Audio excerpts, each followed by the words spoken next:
بسم آب وولد ومنفس قدوس أحدو أملاك آمين.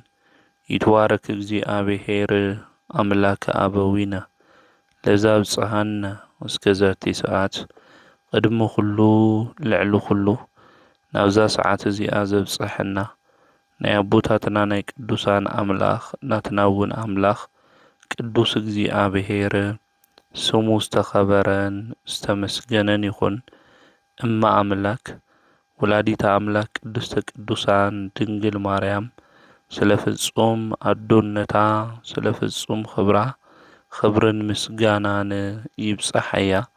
ከምኡ እውን ቅዱሳን አቦታትና ቅዱሳን አዴታትና ብዝተወሃቦም ክብሪ መጠን ኩሉ ምስጋና ይብጽሐዮም። ኣብ ዝተፈላለየ ዓለም ኮይንኩም እዚ መንፈሳዊ ሚድያ እዚ እትከታተሉ ስድራ እግዚአብሔር ኣብ መስቀል ተሰቂሉ ፍጹም ዝኾነ ሰላሙ ብዝሃበና ብኢየሱስ ክርስቶስ ፍጹም ሰላም ከመይ ትጸንሑ ከመይ ትኾኑ። ሰላም እግዚአብሔር ምስ ኩላትኩም ይኹን። እንኳዕ ንቅዱስ ታዲዮስ ሐዋርያ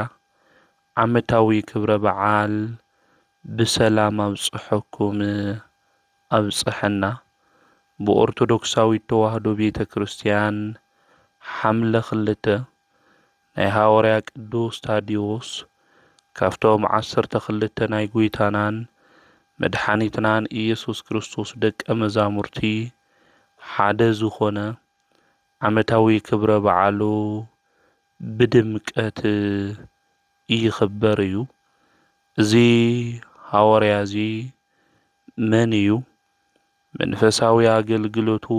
ሐዋርያዊ ተልእኹኡ ከመይ ኢሉ ከም ዝፈጸመ እንታይ እውን ከም ዝመስል ክንምልከት ኢና። ከምኡ እውን ሐምለ 2 ኣብ ቅዳሴ ግዜ ዝነበቡ ምንባባት እንታይ ምዃኖም ክነስምዐኩም ኢና። አምላኽና ቅዱስ እግዚአብሔር ኣብ ነገራትና ኩሉ እናኣተወ ንህይወትና ዝጠቅም ንዓና ድማ ዝረብሕ ቃሉ ንከምህረና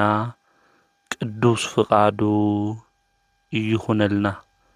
ሎሚ ሐምለ 2 ኣብ ቅዳሴ ግዜ ዝንበብ እቲ ዲያቆን እውን ብዜማ ዘዚሞ ምስባኽ ኣብ መዝሙረ ዳዊት ምዕራፍ 65 ቁጽሪ 9 ዘሎ ናይ እግዚአብሔር ቃል እዩ። ንምድሪ ተመልኪትካያ ኣርወኻያ እውን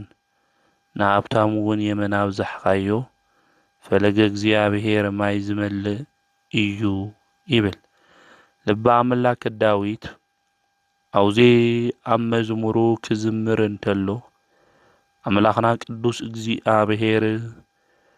ፍጥረታቱ ዘለዎ ሓልዮትን ፍቅርን እንታይ ከም ዝመስል እዩ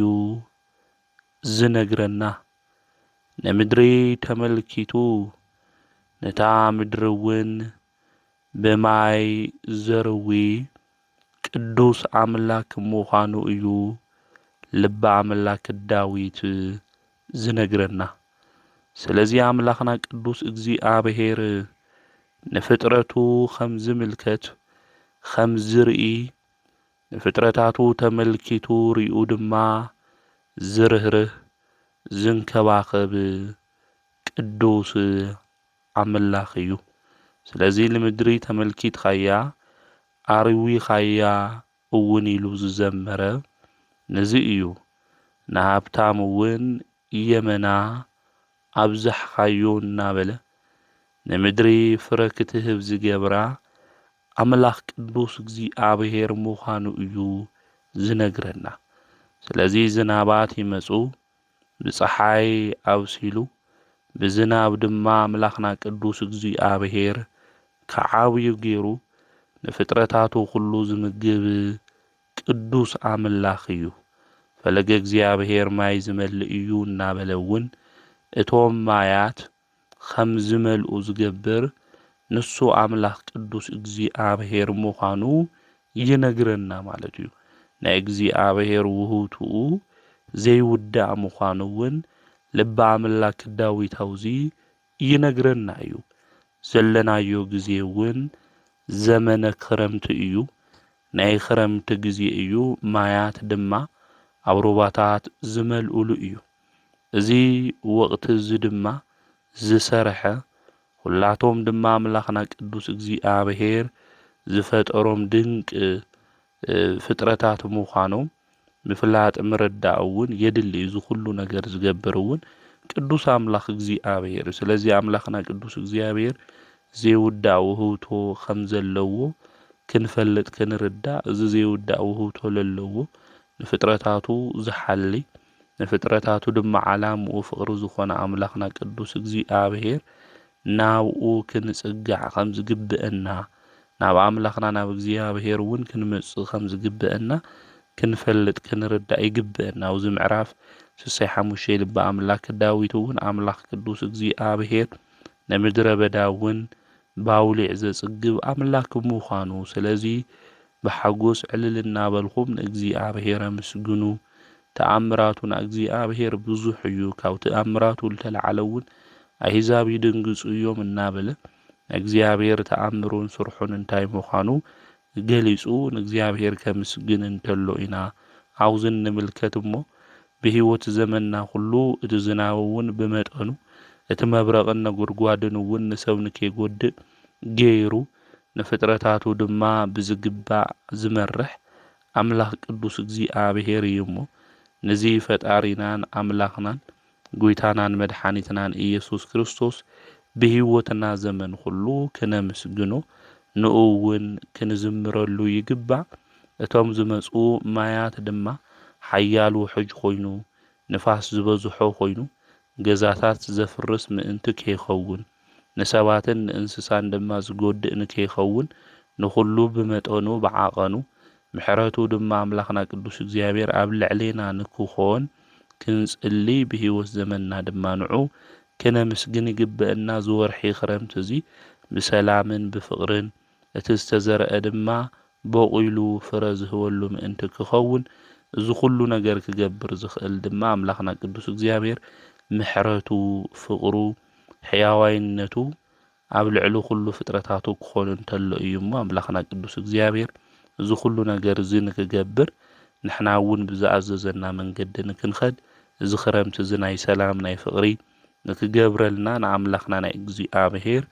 ቅዱስ ፍቓድ ይሁነልና። ከምኡ እውን ሓምለ 2 ኣብ ቅዳሴ ግዜ ሎሚ ዝንበብ መልእኽቲ ቀዳማይ መልእኽቲ ጳውሎስ ናብ ሰብ ቆሮንጦስ ምዕራፍ 9 ቁጥሪ 1 እስካብ ቁጥሪ 13 ዘሎ ናይ እግዚአብሔር ቃል እዩ። ሓራዶ ኣይኮንኹን እየ ሐዋርያዶ ኣይኮንኹን እየ ንጎይታና ኢየሱስ ክርስቶስ ከይረኣኽዎን ድየ ንስኻትኩም ከብ ጎይታ ፍረ ስራሐይዶ ኣይኮንኹም ንኻልኦት እኳ ሐዋርያ እንተዘይኮንኹ ንዓኻትኩምስ ሐዋርያኹም እየ ማህተም ሐዋርያነተይ ብጎይታ ንስኻትኩም ኢኹም እሞ ነቶም ዝነቕፉ ንመልሰይ እዚ እዩ ክንበልዕን ክንሰቲን ዶ መሰል የብልናን ኢና ከምቶም ካልኦት ሐዋርያትን ኣሕዋት ጎይታን ኬፋን ዝገበርዎ ብእምነት ሓፍትና ዝኾነ ሰበይቲ ምሳና ክንወስዶ መሰል የብልናን ኢና ወይ ከዓ ኣነን በርናባስን ጥራሕ ዲና ብኢድና ጽዒርና ክንበልዕ ዝግብአና እንታዋይ ወታደር እዩ ብገንዘቡ እናተመገበ ዘግልግል ወይኒ ተኺሉ ፍረ ዘይበልዕ ከመን እዩ ወይ እናጓሰየ ካብተን ዝጓሴን መጓሰ ጸባ ዘይሰቲ መን እዩ ከማ ተሓሳስባ ሰብ ጥራሕ ድየ ዝዛረብ ዘለኹ ሕጊ ሙሴስ ከምኡ ይብል ዶ ኣይኮነን ኣብ ሕጊ ሙሴ ኣፍ ዝኸይድ ብዕራይ ትእሰር ዝብል ተጻሒፉ እዩ እሞ እግዚአብሔር ብዛዕባ ብዑር ድዩ ዝግደስ ዘሎ ብስሩኸ ምእንታና ዶ ኣይኮነን ዝዛረብ ዘሎ እቲ ዝሓርስ ምእንቲ ብተስፋ ክሓርስ እቲ ዝኸድውን ምእንቲ ብተስፋ ክኸይድ ግግድኦም ክረኽቡ ዝግብኦም ስለ ዝኾነ ምእንታና እዩ ዝተጻሓፈ። ንሕና ነቲ መንፈሳዊ ነገር ካብ ዘረኣናልኹምከ ናይ ስጋዊ በረከትኩም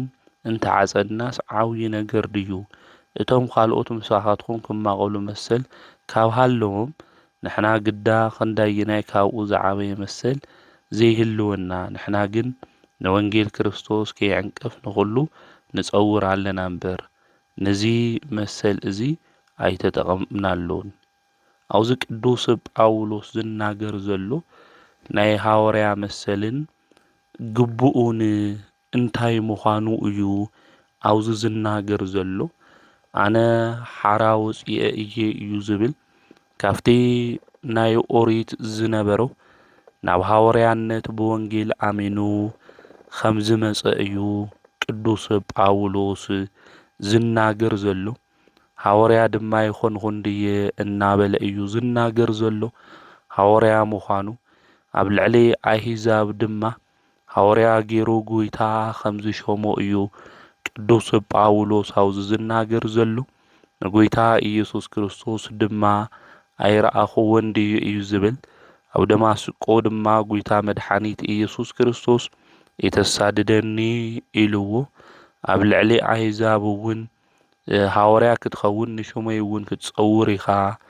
ኢልዎ እዩ ስለዚ ንስኻትኩም ፍረ ስርሐ ኢኹም ብጎይታ ንኻልኦት ሐዋርያት ዘይኾንኹ ንኣኻትኩም ግን ሐዋርያኹም እየ እናበለ እዩ መምህርኹም እየ እናበለ እዩ አውዚ ቅዱስ ጳውሎስ ዝናገር ዘሎ ነገር ግን ሓደ ሐዋርያ ክበልዕ ክሰትይ ይግብኦ ድዩ መሰል ኸየውሉ ድዩ ምክንያቱ ኣብቲ ዘመን እሱ ዝነበሩ ሰባት ቅዱሳን ሐዋርያት ክበልዑ ክሰትዩ እንተለው ነገር ግን ሐዋርያት ልክዕ ከም መላእክቲ ክበልዑ ክሰትዩ ከም ዘይብሎም ዝሓስቡ ሰባት ነይሮም እዮም ነገር ግን ቅዱስ ጳውሎስ ንሕና ሰባት ኢና ክንበልዕን ክንሰትይን ድማ መሰል ኣለና እዩ ከምኡ እውን ምስ ቅዱስ ጳውሎስ ብሓባር ኮይነን ዘግልግላ ዝተባረኻ ደቂ ኣንስትዮ ድማ ነይረን እየን ስለዚ ንምንታይ እዩ ደቂ ኣንስትዮ ኣኸቲሉ ዝኸዲሎም ዝነቕፉ ሰባት ነይሮም እዮም ነገር ግን ምስ ሐዋርያት 36 ቅዱሳት አንስቲ የነበራይ ድየን ስለዚ ምሳና እንተኸዳ ንጎይታ ወንጌል ድማ እንታገልግላ ምሳና ኮይነን ተሓግዛና እንታይ ጸገም እኒአዎ መሰልና ይኾነ እንድዩ እናበለ እዩ ቅዱስ ጳውሎስ አውዝ ዝናገር በርናባስን አነ ጥራሕ ብኢድና ጼርና ክንበልዕ ዝግብእና ንምንታይ እዩ ዝብል ወታደር ብገንዘውና ተመገበ ዘግልግል የለን ወይኑ ተኸይሉ ድማ ፍረ ዘይበልዕ የለን ንሕና ድማ ናይ ክርስቶስ ወንጌል መጊብናኩም ኢና ኣምሂርናኩም ኢና ካብ ጸልማት ናብ ብርሃን ክትመጹ ጌርናኩም ኢና መንፈስ ቅዱስ ክትቀበሉ ጌርናኩም ኢና ናብ ህይወት መንገዲ ድማ ኣጋርኩም ንክጓዓዛ ጌርና ኢና ስለዚ ንሕና ዝዘራእናዮ ናይ ህይወት ምግቢ እዩ ሰማያዊ ምግቢ እዩ እዚ ኣምሂርናኩም እዚ ድማ ገሲጽናኩም ናብ ህይወት ድማ ክትመጹ ጌርናኩም ኢና ስለዚ ካባኻትኩም ንቁመተ ስጋ ዝኾን ምግቢ እንተበላዕና ኃጢአቱ እንታይ እዩ መሰልና ከይኾነ እንድዩ ኢሉ አውዝ ብምሳሌ ክናገር እንተሎ ንምልከት ኢና ማለት ስለዚ ኣፍ ዝኸይድ ብዕራይ እውን ኣይትእሰር ዝብል ጽሑፍ እኒኦ እዩ ኣብና ሙሴ እዚ ጎይታ ብዛዕባ ብዑር ድዩ ተገዲሱ ዝናገር ዘሎ እዚ ዝናገር ዘሎ ብዛዕባ ንዓና እዩ ዝሓርስ እውን ብተስፋ ይሓርስ ዝኸድ እውን ብተስፋ ይኸይድ ስለዚ ዝግብኦም ኩሉ ድማ ምእንቲ ክረኽቡ እዩ ተጻሒፉ እዩ ዝብል ስለዚ መንፈሳዊ ነገር ንሕና ዘሪእና አልኹም ኢና ስጋዊ በረከትኩም ተዓጸድና ዓውይ ነገር ድዩ እዩ መንግስተ ሰማያት ዝኣክል ስለ መንግስተ ሰማያት ክትወርሱሉ ትኽእሉ ቁልፊ ንሕና ነጊርናኩም ተመንገድሱ ኣምሂርናኩም መንግስተ ሰማያት ዝኣክል መንግስቲ ንክትወርሱ ንሕና ነጊርናኩም ምድራዊ ዝኾነ ነገርኩም እንተወሰድና ዓውይ ነገር የኾነ እናበለ እዩ ቅዱስ ጳውሎስ አውዝ ዝናገር ዘሎ ኣብ ዘመንና ኣቦታትና ካህናት ናይ ጽድቂ መንገዲ ዝመርሑና ናይ ክርስቶስ ወንጌል ዝነግሩና ኣቦታትና ክንምልከት እንተለና ንሳቶም ዝኾነት ነገር ኣብ ገዛና መጽኦም ግብረ ሰላም ጌርና እንድሕር በሊዕና ወይም ዝተወሰነ ነገር እንድሕር ጌርና ከም ዓውይ ነገር ጌርና እንቆጽሮ ሰባት እኒኤና ማለት እዩ እዞም ኣቦታትና ካህናት እዚኦም ናይ መንግስተ ሰማያት መፍትሒ ቁልፍ ዝተውሃቦም እዮም ብንስሓ ተሓጺብና ናብታ መንግሥትሳ ክናወርስ ዝገብሩና እግዚአብሔር ይፍታሕካ ኢሎም ሰማያዊ ስልጣን ዝተውሃቡ እዞም አቦታትና ካህናት እዚኦም እዮም። ስለዚ እዞም አቦታትና ካህናት እዚኦም ኣብ ቤተ እግዚአብሔር ኮይኖም ዕለት ዕለት ስለ ናትና ዝጽልዩ እዮም፣ ስለ ዓዲ ዝጽልዩ እዮም። ስለዚ እዞም አቦታትና እዚኦም ብመዓልቲ ብለይቲ ንኣምላኽ ቅዱስ እግዚአብሔር ዘግልግሉ እዮም ማለት እዩ። ስለዚ ስለ ሰማያዊ ነገር ዘግልግሉ እዞም አቦታትና እዚኦም ካባና መጺኦም ድማ ዝተወሰነ ስጋዊ ነገር ተበልዑ ተሰተዩ ዓብዪ ቁም ነገር ክንቆጽሮ ኣይግብአና። ንሕና ግን ብኣፍና እንናገሮ ብዙሓት ነገራት እንእዮ እዩ። ካህናት መጺኦም ኣብ ገዛና ክበልዑ እንተለዉ በረከት እዩ። ካብኣቶም በረከት ኢና እንቅበል። ንካህናት አቦታትና እንገብሮ ነገር ሁሉ ድማ ንንስሓ ኣቦና እንገብሮ ፈቂድና እንገብሮም ነገራት ሁሉ ድማ ዓብዪ ነገር ክንገብሮ ኣይግብአና። ስለዚ ቅዱስ ጳውሎስ እውን ንሕና መንፈሳዊ ነገር ኢና ዘርኢና ኣለኹም፣ ስለዚ ስጋዊ በረከትኩም እንተዓጸድና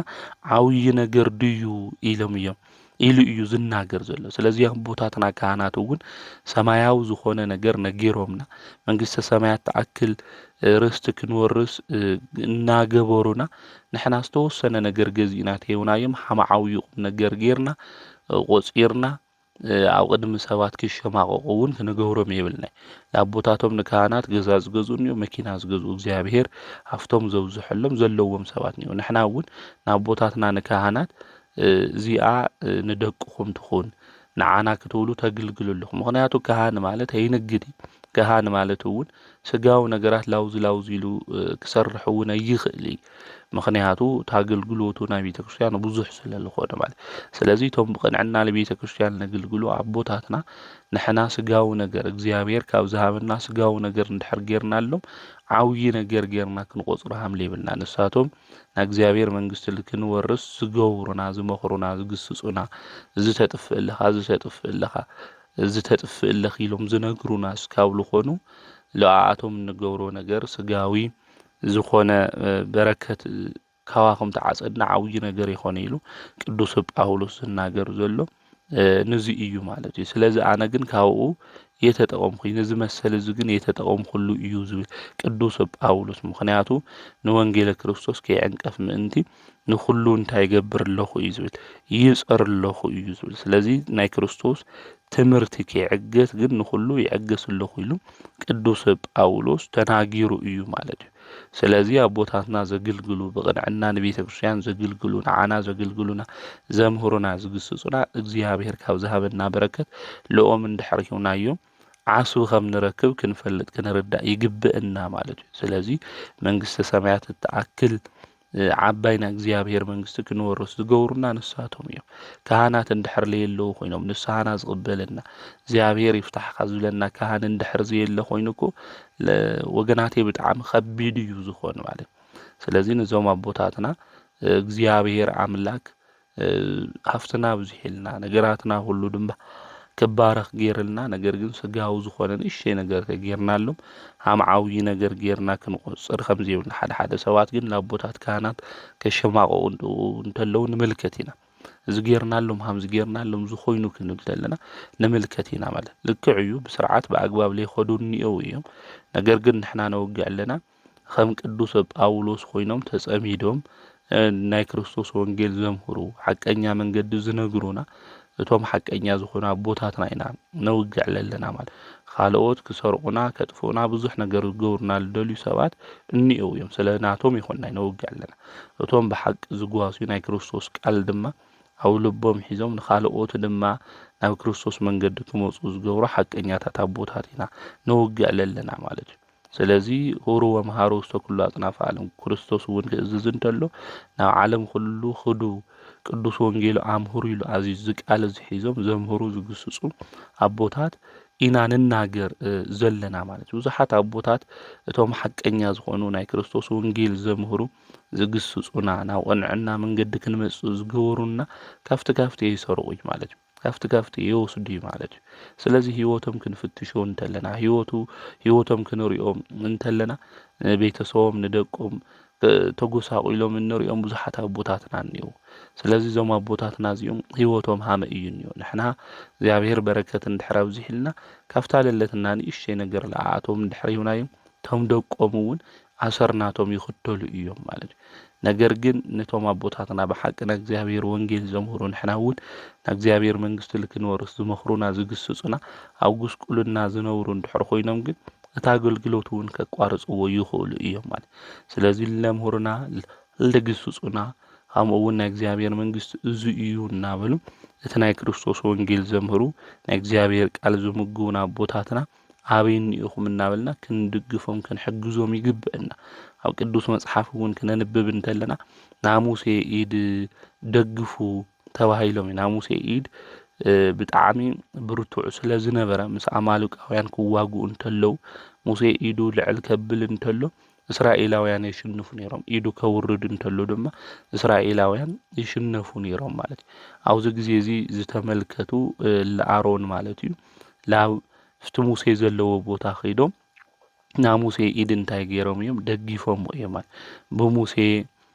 ዝተመሰሉ ድማ ኣቦታትና ካህናት እዮም ማለት እዩ። እዞም ኣቦታትና ካህናት እዚኦም ብስጋዊ ነገሮም ለይንድግፎም እንድሕር ኮይና ልበልዕዎ ልሰትይዎ ድማ እንድሕር ዘይብሎም ኮይኖም ካብቲ ኣገልግሎት ወፂኦም ናብ ካሊእ ኣማራፅታት እዮም ዝኸዱ ማለት እዩ። ስለዚ ናብ ካሊእ ኣማራፅታት ዝኸዱ እንድሕር ኮይኖም ዘምህረና ዝግስጸና የለይ ዝመርሐና እውን የለይ ማለት እዩ። ንኣነ ነዊይ ህዝቢ እውን ልጠፍኡ ዘምህሮም ዝግስጾም ሰብ ስለዘይነበረ ኣብ ጽጋብ ውሽጢ እውን ስለዝነበሩ እዮም ንእግዚኣብሔር እሕዚኖሞ ማለት። ስለዚ ንእግዚኣብሔር ከይነሕዝኖ መምህራን እንድሕር ለየለው ልመርሑና እንድሕር ለየለው ድማ እቶም ቅዱሳት መጻሕፍቲ እውን ክንፈልጦም ይንኽእል። ነዚ እዩ ባኮስ እውን ንሃዋርያ ፊልጶስ ክናገሮ እንተሎ ተንብቦ ለለኻ ትፈልጥ ዲኻ ክብሎ እንተሎ ዝመርሐኒ ዘየለ ከመይ ኢለ እዩ ክፈልጦ ኢሉ ዝናይ ትንቢተ ኢሳይያስ ተንብቦ ዝነበረ ዝመለሶ ዝመርሑና ዘምህሩና ዝገስጹና መምህራን ኣቦታትና እዮም ማለት እዩ። ሊቃውንቲ ኣቦታትና እዮም ማለት። ስለዚ እዞም ሊቃውንቲ ኣቦታትና ኣብ ገጠር እኮ እኽሊ እዩ መብዛሕትኡ ግዜ ዘገልግልዎ ዝብሃው ኣብ ሓደ ከተማታት ድማ ዝተወሰነ ገንዘብ እዮም ልብሃው ማለት እዩ። ኣምቲ ኣብ ኣዲስ ኣበባ ኣብ መቐለ ወይ ኣብ ካሊእ ቦታ እንሰምዖ ይኾነ ዝኽፈሎም ማለት። ስለዚ እዞም ኣቦታትና እዚኦም ዘዕወይና ካህናት ዘምህሩና ካህናት ንስሓ ኣቦታትና ንዝኾኑ ና ወንጌል ቃል እውን ንዝናገሩ ኣብ ምንታይ ኣምለለው ክንፈልጥ ክንርዳእ ይግብአና። ብዘለና ዓቕሚ እውን ክንድግፍ ይግብአና። ናሙሴ ይደግፉ ኣምልተባህል ናሙሴ ይደጊፎም ድማ ንጸልኣቶም ከም ዘሸነፉ ኩሉ ነዚ ሰይጣን ኣብ ልብና ሓዲሩ እናፈተነ ከውድቐና ዝብል ክነሽንፎ እንኽእል ኣቦታትና ክንድግፎም ንሳቶም እውን ተቢዖም ናይ እግዚአብሔር ቃል ወንጌል ከምህሩና እንተለው እዩ ማለት። ስለዚ ቅዱስ ጳውሎስ ኣነ ግን ነዚ የተጠቐምኩሉ ግብኦ እዩ ነይሩ መሰለ እዩ ነይሩ ክጥቀመሉ። ነገር ግን ነዚ ነገር እዚ የተጠቐምኩሉ። ስለዚ መንፈሳዊ ነገር ዘርኢና ንዓኹም ስጋዊ በረከትኩም ተወሰድና ወይ ከዓ ተዓጸድና ዓብይ ነገር የኾነ እናበለ እዩ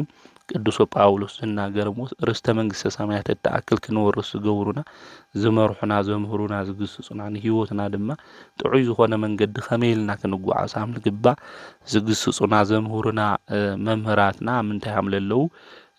ክንዝክር ይግብአና። ብዙሓት እኮ ና ወንጌል ቃል ከምህሩ ኢሎም ነገር ግን ስጋዊ ነገሮም ዝበልዕዎ ዝሰትይዎ ስለለይብሎም ላው ስጋዊ ነገሮም ላው ስርሖም ዝኸዱ ብዙሓት መምህራን እኒአው እዮም። ብዙሓት ኣቦታት እኒአው እዮም። ኣነ እኳ ብሂወት ዘመነይ ንፈልጦም ብዙሓት ሕዋት ለኣና ኣብ ሰንበት ትምህርቲ ቤት ይኹን ኣብ ዝተፈላለየ ናይ ኣብነት ትምህርቲ ቤታት ለዕወይና ብዙሓት መምህራንና ኣሕዋትና ከዚ ካብቲ ኣገልግሎት ርሒቆም ላው ስጋዊ ነገሮም ምድላይ ዝኸዱ ብዙሓት እዮም ማለት እዩ። ንሕና ምእመናን እውን ለይግባእ ነገር ገንዘብ ናሃብና ነቲ ናይ እግዚኣብሔር ቃል ዝምግቡና መምህራን እኳ ብኣግባቡ ኣበይ እኒአው እንታይ ይገብር ኣለው እንታይ ይሰርሕ ኣለው ኢልና የንደልዮም እዩ ማለት እዩ። ናይ ህይወት ቃል ነምህሩና ነገር ግን ዓመት በዓል ክመጽእ ተሎ ምስ ደቆም ዝበልዕዎ ዘይብሎም ዓመት በዓል ምድሪ ኣብ ገዝኦም ሱቕ ኢሎም ደቆም ኣቦይ ስጋ የለይ ክብልዎም እንተለው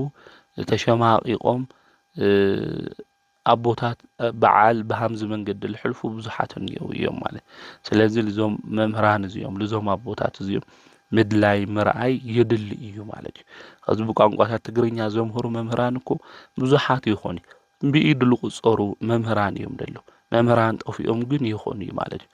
ኣብ ዩቲዩብ መፂኦም ከምህሩ እንተለዉ ሳብስክራይብ ዝገብር ዝሪኤሎም ላይክ ዝገብረሎም የለይ ማለት እዩ ከምኡ እውን ሰቂሎም ብነፃ ከምህሩ ድማ ስጋ ብለይ ነብሲ ነብሲ ብለይ ስጋ ድማ ጠጠው ክብል ኣይኽእል ማለት ለቆመተ ስጋ ዝኸውን ምግቢ ድማ ላብ ምድላይ ይኸድሞ ላፍቲ መንፈሳዊ አገልግሎት ክመፁ ክብሉ እንተለዉ ስጋው ነገር ስለለድኽሞም ተስራሕቲ ምውፃእ ምውራድ ብዙሕ ነገር ስለለድኽሞም ካብቲ አገልግሎት ይርሕቁ ይወፁ ስለዚ ናይ ሙሴ ኢድ ከም ዝደገፉ ለሃሮንና አሮን ከም ዝደገፍዎ ሁሉ ብዓወቱ እውን ክጎናፀፉ ከም ዝኽኣሉ ነዞም አቦታት እዚኦም ነዞም መምህራን ነዞም ካህናት እዚኦም ክንድግፍ ይግበአና ብዙሓት መምህራንና እኮ ሓሚሞም እኮ መሐከም እኮ የብሎም ገንዘብ ነዋፀሎም እኮ ይልበሃል ምክንያቱ መሐከሚ እዚ ኢሎም ከቕምጥዎ ዝኽእሉ ነገር ስለለይብሎም ማለት እዩ ስለዚ ሓሚሞም እውን ኣብ ስቃይ ውሽጢ ዝግነዩ ብዙሓት አቦታት ብዙሓት ኣሕዋት መምህራን እኒአው እዮም እዞም ዘምህሩና ዝግስፁና ኣበይ እኒአው እንታይ ይገብር ኣለው ኢልና ክንደልዮም እዩ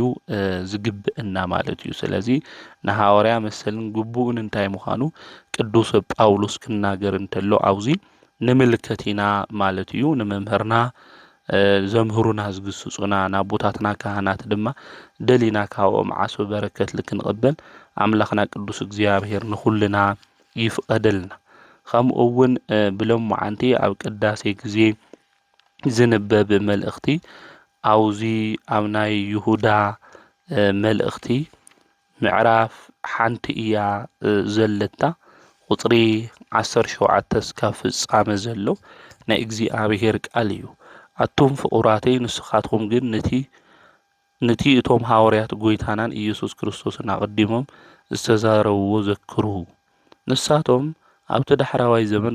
ብኽፉእ ትምኒቶም ዝምርሑ መላገፅቲ ክትሱ እዮም እናበሉ ነጊሮምኩም ነበሩ እዚኣቶም ፍልሊ ዘምጽኡ ብስጋው ድሌቶም ዝምርሑ መንፈስ ቅዱስ ዘይብሎም ሰባት እዮም ኣቶም ፍቁራተይ ንስኻትኩም ግና ብቲ ልዕል ኩሉ ዝተቀደሰት እምነትኩም ንርእስኩም እናሃነጽኩም ብመንፈስ ቅዱስ ጸልዩ ነቲ ናብ ህይወት ዘለዓለም ዘብጽሕ ምሕረት ጎይታና ኢየሱስ ክርስቶስ እናተጸበኹም ከዓ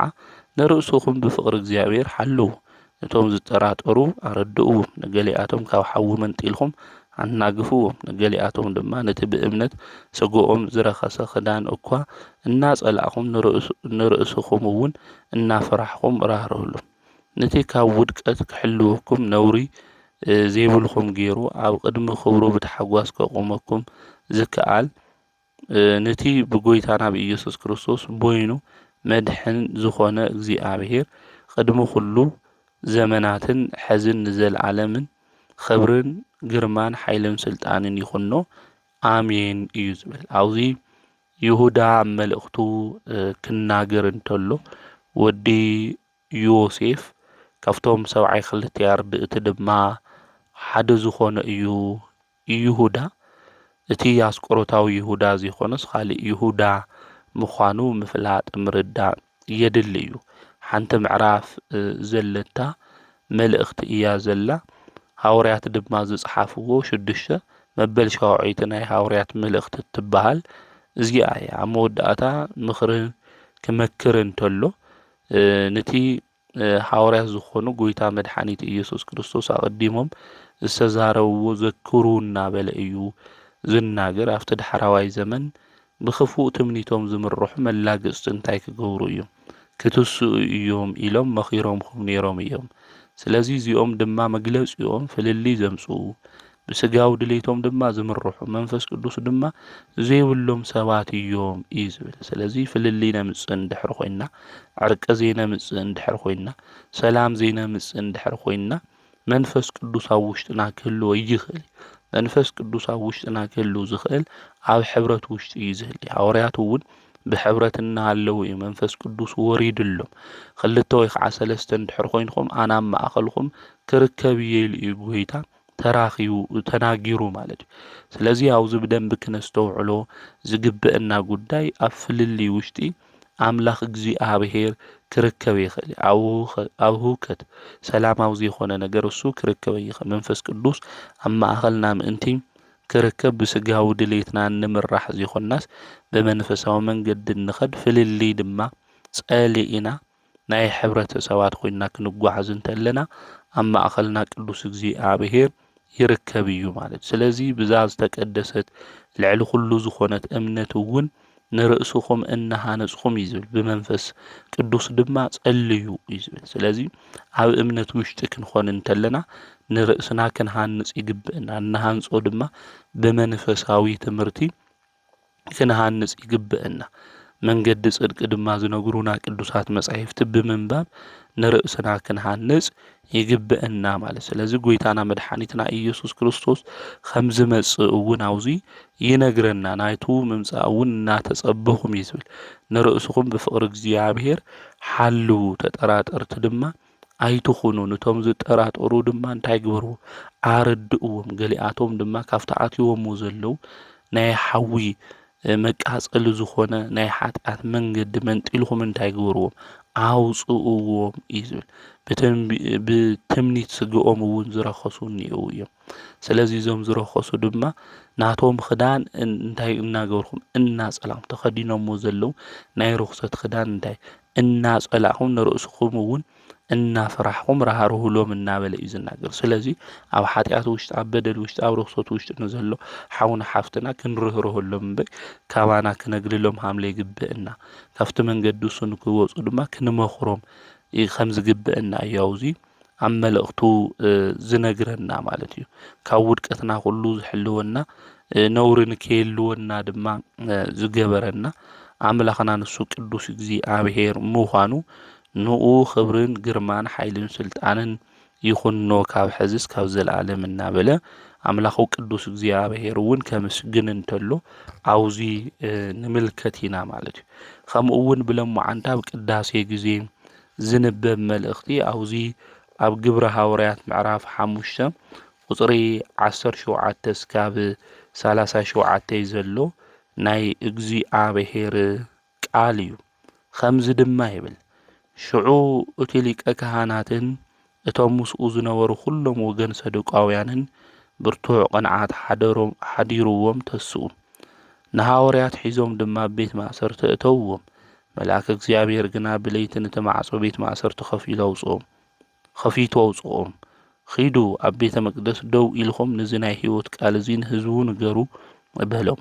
ሐዋርያት ነዚ ምስ ሰምዑ አንጊሆም ናብ ቤተ መቅደስ ኣትዮም መሃሩ እቲ ሊቀ ካህናት እቶም ምስኡ ዝነበሩ ንመጽኦም ነቲ መጋባእያ እቶም ሽማግለታት ደቂ እስራኤል ክእክቡ ጸውዕዎም ንሐዋርያት ከምጽእዎም ድማ ናብ ቤት ማእሰርቲ ለኣኹ እቶም ሓሽከር ግና ኣብቲ ቤት ማእሰርቲ ምስ በጽሑ ሰኣንዎም ተመሊሶም ድማ እቲ ቤት ማእሰርቲ ተዓጽዩ እቲ ማዕጾ ድማ ብጽኑዕ ተሸጊሩ እቶም ሓለውቲ እውን ኣብ ኣፍ ደገ ደው ኢሎም ጸንሕዎም ምስ ከፈትናዮ ግን ሓደ እኳ ይረኸብናን ኢሎም ነገርዎም እቲ ሓለቃ ሓለውቲ ቤተ መቅደስን ሊቀ ካህናትን እዚ ነገር ዝምሰውዑ እዚ እንታይ ኾን ይኸውን ኢሎም ብዛዕባቶም ዝብልዎ ሰኣኑ ሓደ መጺኡ ግን እቶም ኣብ ቤት ማእሰርቲ ዘእተውኹሞም ሰባት እኒሄው ኣብ ቤተ መቅደስ ደው ኢሎም ንህዝቢ ይምህሩ ኣለዉ ኢሉ ነገሮም ሽዑት ሓለቃ ሓለውቲ ቤተ መቅደስ ምስቶም ሓሻኸሩ ኸይዶም ጾም እንታምጾም እውን ብሓይሊ ዘይኾነስ ብምቅብጣር እዩ እዚ እውን እቲ ህዝቢ ብእምኒ ከይቐጥቅጦም ስለ ዝፈርሑ እዩ ንሰምጽእዎም ኣብቲ መጋበእያ ደው ኣበልዎም እቲ ሊቀ ካህናት ከዓ ብስም እዚ ሰብ እዚ ከይተምህርዶ ብጽኑዕ ዓዚዝናኩም ኣይነበርናን እነሆ ከዓ ንኢየሩሳሌም ብትምህርትኹም መላእኹማ ደም እዚ ሰብ እዚ ኣብ ልዕሊና ክተምጽኡ ዲኹም ትደልዩ ዘለኹም ኢሉ ጠይቆም ጴጥሮስን ሐዋርያትን ግን ከምዚ ኢሎም መለሱሎም ካብ ንሰብስ ንእግዚአብሔር ክንእዘዝ እዩ ዝግባእ ነቲ ንስኻትኩም ኣብ ዕንፀይቲ ሰቂልኩም ዝቀተልኩምዎ ኢየሱስ ኣምላኽ ኣቦታትና ኣተስኦ ንእስራኤል ንስሓን ስሬት ኃጢአትን ምእንቲ ክህቦም እግዚአብሔር ንኡ ርእስን መድሕንን ገይሩ ናብ የማኑ ልዕል ኣበሎ ንሕና ንዚ ነገር እዚ ምስክር ኢና እቲ እግዚአብሔር ነቶም ዝእዘዝዎ ዝሃቦም መንፈስ ቅዱስ እውን ምስክር እዩ ንሳቶም ንዚ ምስ ሰምዑ ተቆጥዑ ንሐዋርያት ክቀትልዎም ደለዩ እንተኾነ ሓደ ጋማልያን ዝስሙ ፈሪሳዊ መምህር ሕጊ ብኩሉ ህዝቡ እውን ዝኸበረ ንሐዋርያት ሓንሳእ ከግልስዎም ኣዘዘ ከምዚ ድማ በሎም ኣቱም ሰብ እስራኤል ብዛዕባ እዚ ኣብዞም ሰባት እዚኣቶም ክትገብርዎ እትሓስቡ ዘለኹም ነገር ንበዓልኻትኩም ተጠንቀቁ ቅድሚ ሕዚ ቴዎዳስ ኣንዓዊ ኢሉ ተሲኡ ነይሩ 400 ዝኣኽሉ ሰባት ከዓ ተኸተልዎ እንተኾነ ግና ንሱ ተቐተለ እቶም ሰዓውቱ ድማ ኩሎም ተበቲኖም ጠፍኡ ስለ ቃሉ ንኣምላኽና ናይ እግዚኣብሔር ስሙ ዝተኸበረን ዝተመስገነን ይኹን ኣብዙ ክንምልከት እንተለና ስደት ሃዋርያት እዩ ዝነግረና ሃዋርያት ብዝገበርዎ ምልክትን ተኣምራትን ኣብቲ ግዜ እሱ ዝነበሩ ሊቃነ ካህናት የናድዶም ነይሩ ስለ ጎይታ መድሓኒት ንሱ ኢየሱስ ድማ መሲሕ ምዃኑ ከምህሩ እንተለዉ ንሳቶም ድማ ኣይቕበሉ ነይሮም ስለዚ እዞም ሊቃነ ካህናት ምስኦም ዝነበሩ ሰዱቃውያን እውን ቀኒኦም ንሃዋርያት ናብ ቤት ማዕሰርቲ እዮም እትይዎሞም ንሳቶም ናብ ቤት ማዕሰርቲ ክእትውዎም እንተለዉ መልአከ እግዚአብሔር መፅኡ ግን ካብቲ ቤት ማዕሰርቲ ተውፅይዎም ክገብርዎ ዝግባእ ሃዋርያዊ ኣገልግሎት እንታይ ምዃኑ እውን ነጊርዎም እዩ ስለዚ ኣብ መጋባእያ ኮይኖም ክፈርዱ ድማ ተቐሚጦም እናሃለዉ ናብ ቤት ማዕሰርቲ እዮም መልእኽተኛታት ልኢኾም ማለት እዩ ናቶም ሓሽከር ድማ ኸይዶም ላፍቲ ቤት ማዕሰርቲ ነገር ግን ነቶም ሃዋርያት ክረኽብዎም ይኽኣሉ ማለት እዩ እቲ ቤት ማዕሰርቲ ተዓፅዩ እዩ ነይሩ ተማዕጾ እውን ብጽኑዕ ተሸጊሩ እናሃሎ እቶም ሓለውቲ እውን ኣብ ኣፍ ደገ እናሃለዉ እዮም እዞም ሃዋርያት እዚኦም መልአከ እግዚአብሔር ኣውፂኡዎም ማለት እዩ ስለዚ ኸይዶም ድማ ነጊሮም ክንረኽቦም ይኽኣልና ኢሎም ተናገሩ እቲ ሊቀ ካህናት ከምኡ እውን ናይቶም ሓለውቲ ሓለቃ ዝኾነ ገሪምዎም እዚ ነገር እዚ ኸመይ ኢሉ ክኾን ይኽእል ኢሎም ብጣዕሚ ገሪምዎም ማለት እዩ ሓደ ግን መፅኡ ተናጊርዎም እዞም ኣብ ቤት ማዕሰርቲ እቲኹሞም ዝነበርኹም ኣብ ቤተ መቅደስ ደው ኢሎም ንህዝቢ የምህር ኣለዉ ኢሎም ተናገሮም ድሕሪ እዚ ሓለቃ ሓለውቲ ናፍቲ ቤተ መቅደስ መፅኡ እውን ነቶም ሃዋርያት ብምቅብጣር እውን ወሲድዎም እዩ ብሓይሊ ዘይኾነስ ብምቅብጣር እዩ ወሲድዎም ለሚኑ ንዑ ቤዛኹም ኢሉ ወሲድዎም እዩ ማለት እዩ ምሶም ጾም እውን ኣብቲ መጋባያት ሊቀ ካህናት ብስም ዝዶ የተምህሩ ኢልናኩም ነርና ኢና ብስም ኢየሱስ ክርስቶስ የተምህሩ ኢልና ነጊርናኩም ኣዚዝናኩም ነርና ኢና ንምንታይ ኢኹም ንኢየሩሳሌም ብትምህርትኩም መሊእኹማ ብዛዕባ ዝጎይታ መድሓኒት እዩ እናበልኹም ተምህሩ ዘለኹም ኢሉ ይሓቶም ጴጥሮስን ሃዋርያትን ግን ካብ ሰብ ንእዘዝስ ንመን ንእዘዝ ይዝግብአና ኢሎም ንእግዚአብሔር ክንእዘዝ ይግብአና ኢሎም ስለዚ ብሂወት ዘመንና እውን ካብ ሰባት ንምእዛዝ ንመን ክንእዘዝ ንእግዚአብሔር ክንእዘዝ ይግብአን ንሰባት ክንእዘዝ ወይ ትሕትና ክህልወና የብሉ ማለት ይኾነ ነገር ግን ሰባት ክፉእ ነገር እዚ ሃም ዝገበሩ ክብሉና እንተለዉ ክፉእ ነገር ምዃኑ ፈሊጥና እግዚአብሔር ድማ ትኽፉእ ነገር ክንገብሮ የደሊ ማለት እዩ ስለዚ እግዚአብሔር የተገበርዎ ዝኽፉእ ነገር ነበለን አይ እዞም ሰባት እዚኦም ዓበይቲ እዮም ልኸወሩ እዮም ኢልና ብናይና ኣገላለጻ ሸም ሒዝና ኢልና ንገብሮ እንድሕር ኮይና ግን ልክዕ ይኾነ ማለት ምክንያቱ እዞም ሰባት እዚኦም ልናገርዎ ዘለዉ ስለ ክርስቶስ የተምህሩ እዩ ሃዋርያት ድማ ብስም ኢየሱስ ክርስቶስ ንከጥምቁ ደቀ መዛሙርት ንክገብሩ ናይ ክርስቶስ ወንጌል ድማ ንከምህሩ እዩ ጎይታ መድሓኒት ንሱ ኢየሱስ ክርስቶስ እውን ኣዚዝዎም ሃዋርያ ማለት ሆረ ኸደ ማለት እዩ ሃዋርያት እናኸዱ ናብ ኩሉ ዓለም እንታይ ዝገብሩ እዮም ናይ እግዚአብሔር ቃል ዘምህሩ እዮም ዝተኣዘዝዎ እውን ንሱ እዩ ብስመይ እውን ዝተጸላእኹም ክትኾኑ ኢኹም ኢሉ ክርስቶስ እውን ተናገሮም ስለዚ መድሓኒት ንሱ ኢየሱስ ክርስቶስ ዝኣዘዞም ክፍጽሙ ይግብኦም ዝተኣዘዝዎ ነገር ሁሉ ድማ ክሰርሑ ይግብኦም እዞም ሰባት እዚኦም ድማ እንታይ እዮም ዝብሉ ክርስቶስ ዝኣዘዞም ነገር ክትገብሩ የብልኹም እዮም ዝብሉ ስለዚ ቅዱስ ጴጥሮስ እናቶም ካልኦት ሃዋርያት እንታይ ኢሎም ንሰብ ካብ ንእዘዝ ንመን ክንእዘዝ እዩ ዝግባእ ንእግዚአብሔር ክንእዘዝ እዩ ዝግባእ እንደሻዕ ንሰባት ኢልና ሸሚዩ እናበልና እዞም ሰባት እዚኦም ኣዚዞምና ንብልና ገደል ኣተውና ክንደይ ሰባት ንኾን ኣይናያቶም ነገር ማ ክንፍጽም እኒና ክንሰርሕ እኒና ኢልና እናሰርሕና ናቶም ነገር ዝየድሊ ነገር ማለት ቁኑዕ ዝኾነ ነገር ክንእዘዝ እኒና ክንሰርሕ እኒና ቤተክርስቲያን ዝተምህረ እዚኣቶም ግን ቁኑዕ ዘይኮነ ነገር እዮም ክርስቶስ ሓዲግኹምስ ንሕና ንለኩም ነገር ግበሩ እዮም ንሳቶም ድማ ክርስቶስ ህይወትና እዩ ዝኣዘዘና እውን ክርስቶስ እዩ ንዑልና ድማ ተኸቲልና ኢና ስለዚ ካብቲ ሞት ዝተስአ መድሓኒት ንሱ ኢየሱስ ክርስቶስ በኹሪ ትንሣኤ ኮይኑ ዝተንስአ ስለናቱ ክንሰብኽ ኢና ክነምህር ኢና ኢሉ ቅዱስ ጴጥሮስ ካልኦት ሃዋርያት እውን ተናጊሮም እዮም ማለት እዩ ስለዚ እግዚአብሔር እውን ካብ ሞተ ትንሣኤ ንስኻትኩም ሰቂልኩም ኢኹም ኣብ ዕንፀይቲ ንሱ እግዚአብሔር ግን እንታይ ገይሩ ካብ ሙታን እንታይ ገይሩ ኣትንስእዎ እዩ ኢሎም ሃዋርያት ክምስክሩ ክናገሩ እንተለዉ እግዚአብሔር እውን ርእሲ መድሕን ገይሩ ድማ ናብ የማን ልዕለ በሎ ኢሉ ናይ እግዚአብሔር ወልዲ ኢየሱስ ክርስቶስ ክብሩ እንታይ ከም ዝመስል እውን ኣብዚ ክናገሩ እንተለዉ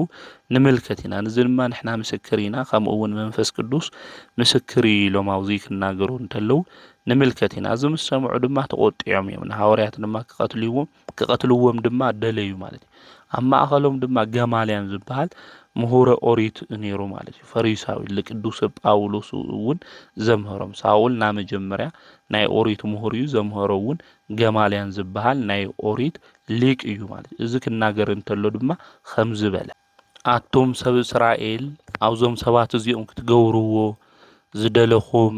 ነገር ተሓስብዎ ዘለኹም ነገር ንበዓልኻትኩም ተጠንቀቑ። ቴዎዳስ መጀመርያ ዓብዪ እየ ኢሉ ተሲኡ መፅኡ ነይሩ። 400 ዝኣኽሉ ሰባት እውን ተኸቲሎሞ ነይሮም እዮም። ኣነ ዓብዪ እየ፣ ኣነ እውን ክርስቶስ እየ ኢሉ መፅኡ ነይሩ እዩ።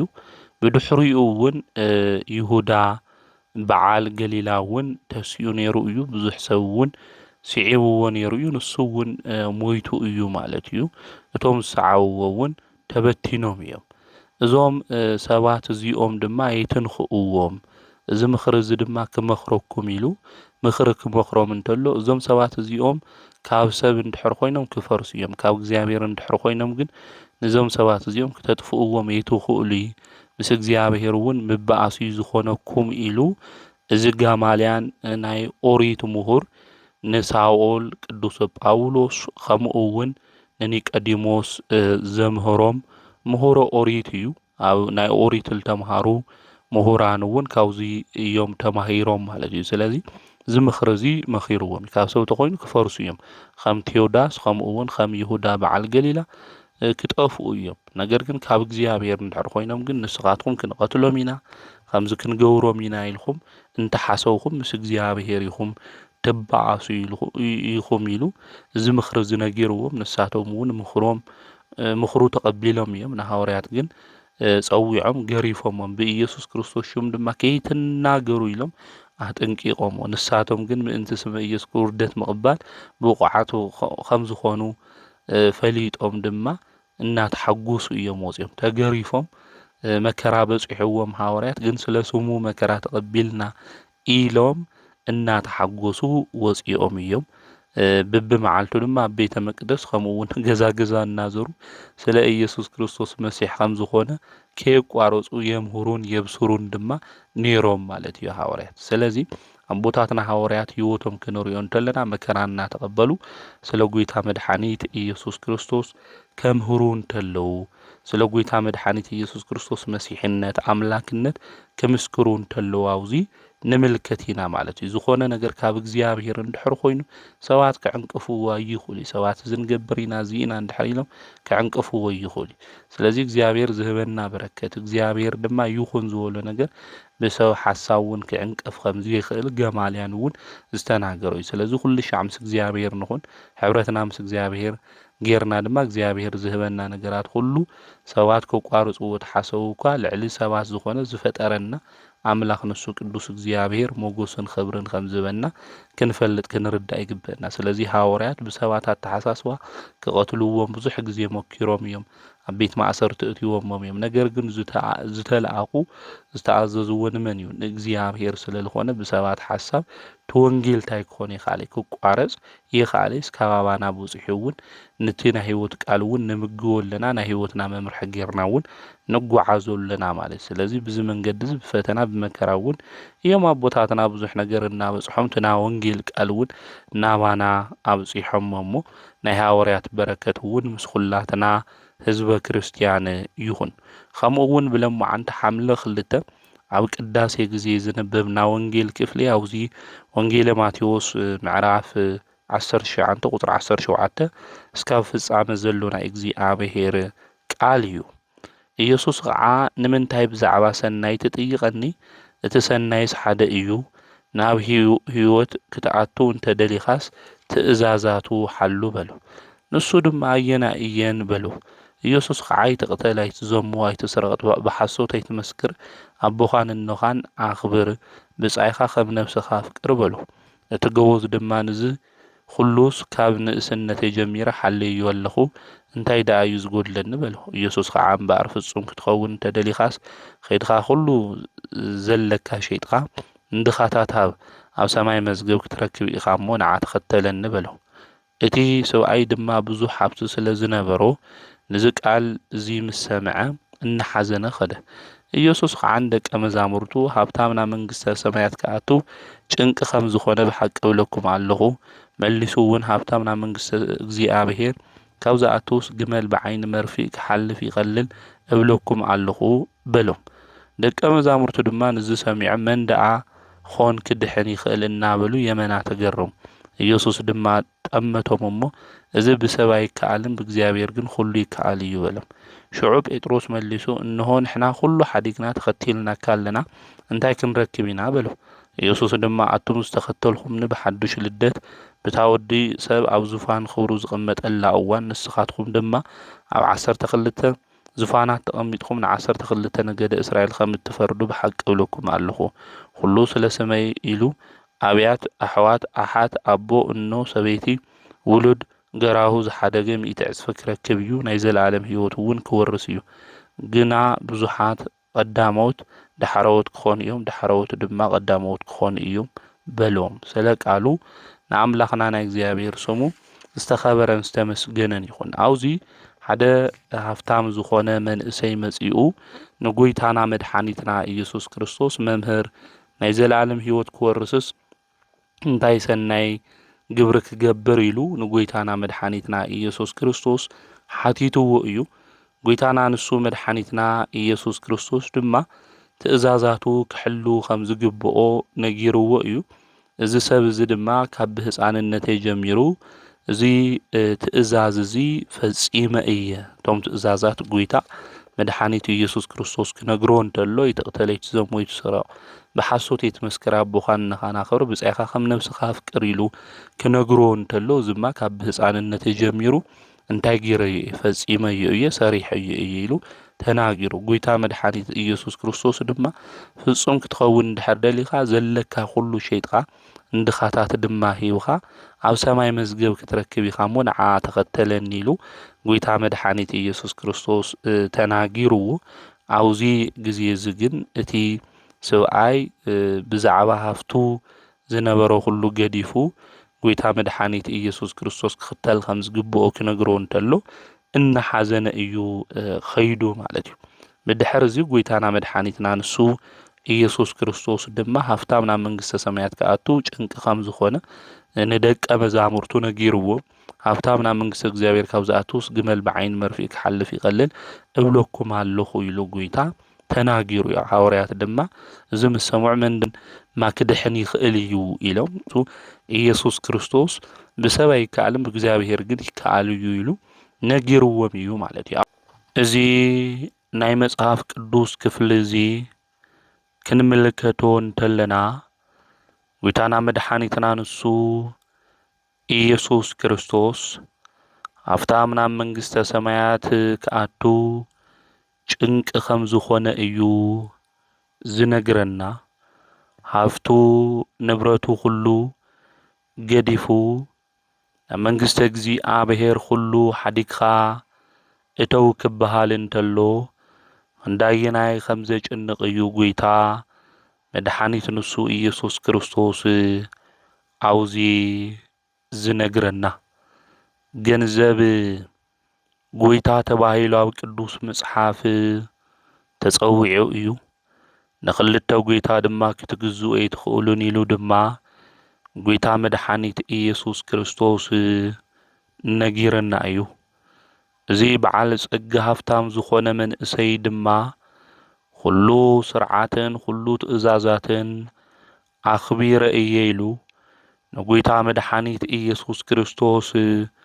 ነጊርዎ እዩ። ፍጹም ክትኸውን እንድሕር ደሊኻ ድማ ዘለካ ኩሉ ሸይጥኻ ንድኻታት ሂብኻ ኣብ ሰማይ መዝገብ ክትረክብ ኢኻ እሞ ንዓ ተኸተለኒ ኢልዎ እዩ። ንጎይታ መድሓኒት ንሱ ኢየሱስ ክርስቶስ ክንኽተል ዘለና ስጋዊ ድሌትን ሓሳባትን ኩሉ ገዲፍና ኣብ ሰማይ ድማ ናይ ጽድቂ መዝገብ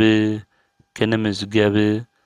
ናብኡ ብጽድቂ መንገዲ ክንመጽእ ይግብአና።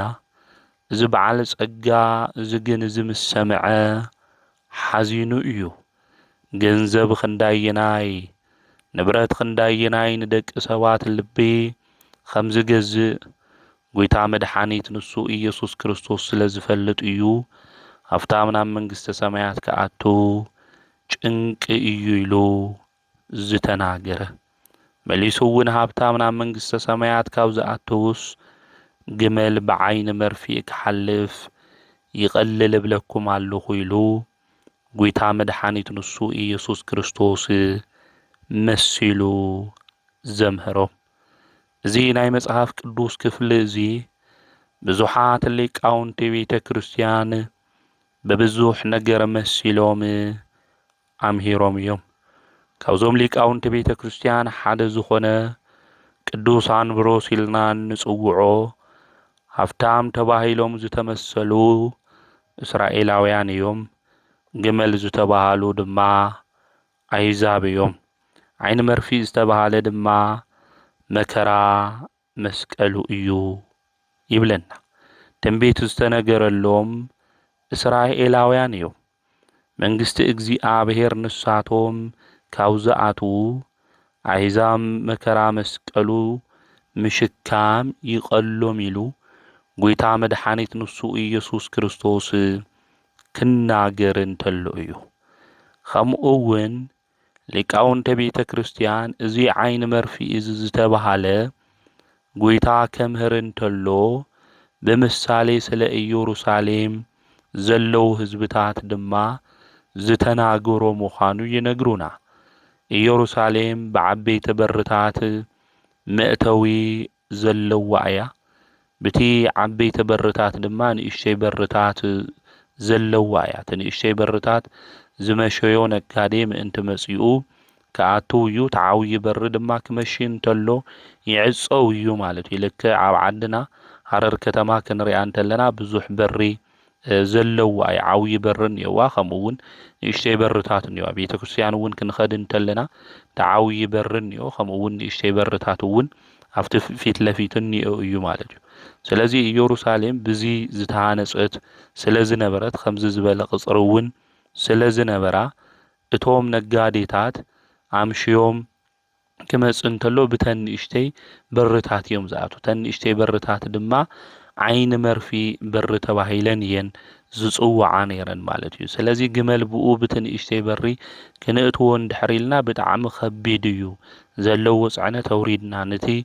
ግመል ድማ ንብርኪኽና ስሒብና ንምእታው ብዙሕ ስትራግል እኒአዎ እዩ፣ ብዙሕ ፈተናታት እኒአዎ እዩ ኢሉ ንእስራኤላውያን ዘለዎም ናይ ህይወቶም ስትራግል ክርስቶስ ንክቕበሉ ድማ መሲሕ እዩ ጐይታ ንክብሉ ወንጌል ንክቕበሉ ዘለዎም ስትራግል እንታይ ከም ዝመስል ህይወቶም እንታይ ከም ዝመስል ዝተናገሮ ምዃኑ ሊቃውንቲ ቤተ ክርስቲያን ይነግሩና እዮም። ኣብዚ ጐይታና መድሓኒትና ኢየሱስ ክርስቶስ ሃፋትም መንግሥተ እግዚአብሔር የወርሱ ኢሉ ዝተናገሩ ይኾነ። ኣብዚ ብደንቢ ከነስተውዕሎ ዝግብአና ትጎበዝ ኩሉ ነገር ገዲፍካ ንዓይ ተኸተለኒ ሰማያዊ መዝገብ ክትረክብ ኢኻ ክበሃል እንተሎ እናሓዘነ እዩ ኸይዱ። ሰማያዊ ነገር ክትወርስ ዘለካ ምድራዊ ነገር ግደፍ ክበሃል እንተሎ እዚ ሰብ እዚ እናሓዘነ ኸይዱ እዩ። ከምዚ ሰብ እዚ ኣብ ምድሪ ክንነብር እንተለና ዘፍረናዮም ሃፍቲ ንብረትን ኩሉ ብኡ ተመኪሕና ኣምላኽና ቅዱስ እግዚአብሔር ገዲፍና ገንዘብ ዝበለጸና ንገንዘብ ድማ ጣዖት ዝገበርና ብዙሓት ሰባት እኒአና ኢና። ምንም ነገር ልዕሊ እግዚአብሔር ክኾን ከም ዘይግብኦ ጐይታ መድሓኒት ኢየሱስ ክርስቶስ ክናገር እንተሎ ንሕና ናብ ምድሓን መንገዲ ክንመጽእ እንተለና እዞም ነገራት እዚኦም ልዕሊ እግዚአብሔር ጌርና ክንሓስቦ ከም ዘይግብአና ልክንድሕን ድማ ኣምላኽና ቅዱስ እግዚአብሔር ብምሕረቱ ናብ ምሕረት መንገዲ ንከምጽአና እዞም ነገራት እዚኦም ኣብ ሊጽና ኣብ ልብና ኣስፊርና ፍቕሪ እዚኣቶም ሒዝና ክንመጽእ ከም ዘይብልና ጐይታ መድሓኒት ንሱ ኢየሱስ ክርስቶስ ክናገር እንተሎ እዩ። ሃፍቲ ሓጢአት ይኾነ፣ ነገር ግን ብሃፍቲ ምኹራዕ ግን ምዕባይ ግን ሓጢአት ምዃኑ ቅዱስ ዮሐንስ አፈወርቅ ይነግረና። ሓደ ሰባት ድኻዳት ብምዃኖም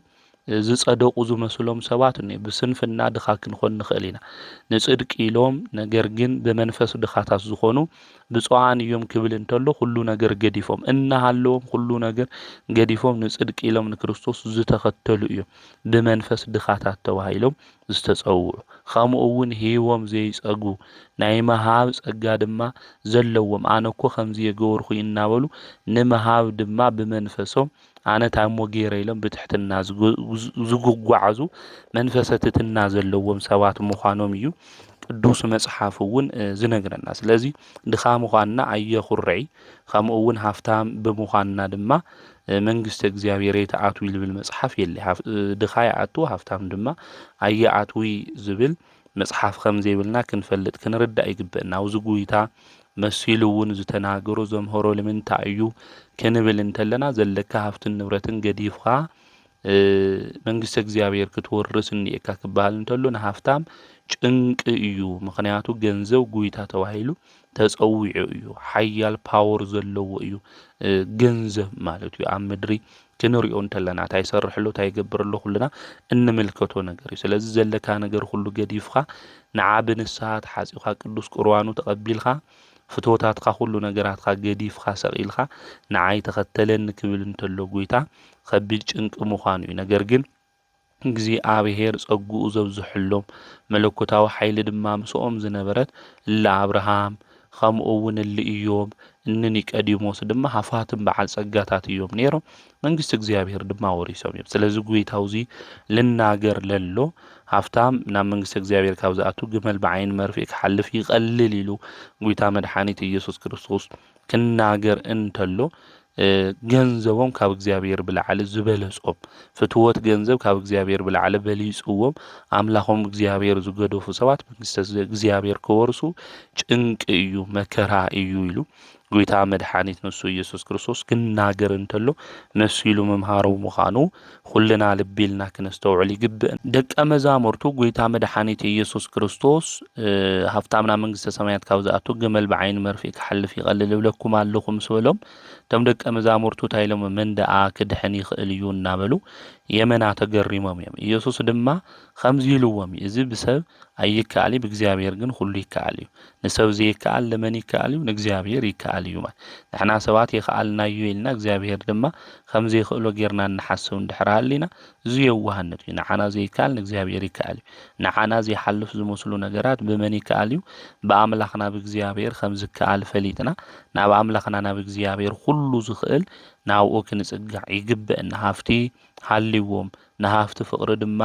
ሒዝዎም ነገር ግን አምላኽና ቅዱስ እግዚአብሔር ፍቅሪ ናቱ ፍቅሪ ኣብ ልቦም እሕዲሩ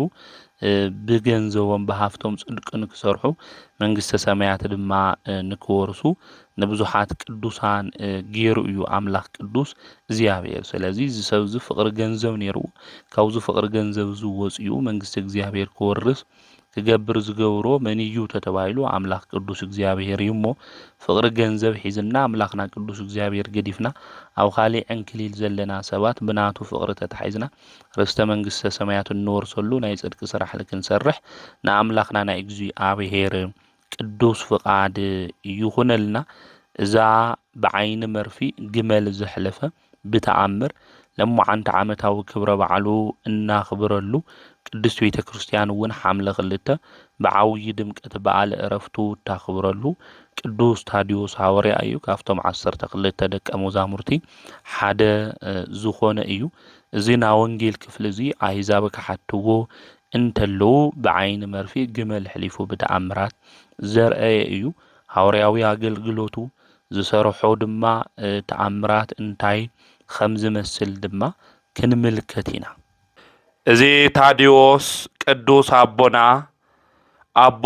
ኤልፊዮስ ተባሂሉ እዩ ዝጽዋዕ ኣብ ማቴዎስ ወንጌል ምዕራፍ 10 ካብ ቁጥሪ 10 ጀሚርና ክናነብብ እንተለና ወልደ ኤልፊዮስ እናበለ ወይም ወዲ ኤልፊዮስ እዩ እናበለ ክጽውዖ እንተሎ ንምልከት ኢና ስለዚ አቦ ኤልፊዮስ ምዃኑ ቅዱስ መጽሓፍ ብስፍሓት ይነግረና ይረድአና እዩ ቅዱሳን ሐዋርያት አገልግሎቶም ከገልግሉ እንተለው ናፍተን ቦታታት ንምኻድ ንምግልጋል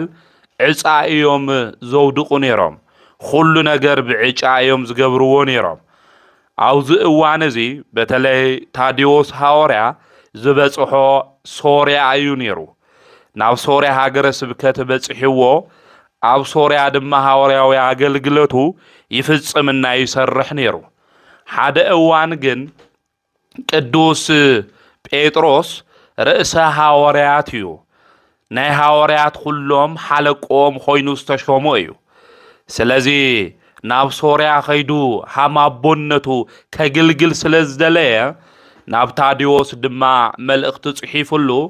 ናብ ሶርያ ድማ አቦና ቅዱስ ጴጥሮስ ኸደ ወገናት ያውዝ ክነስተውዕሎ ዝግብአና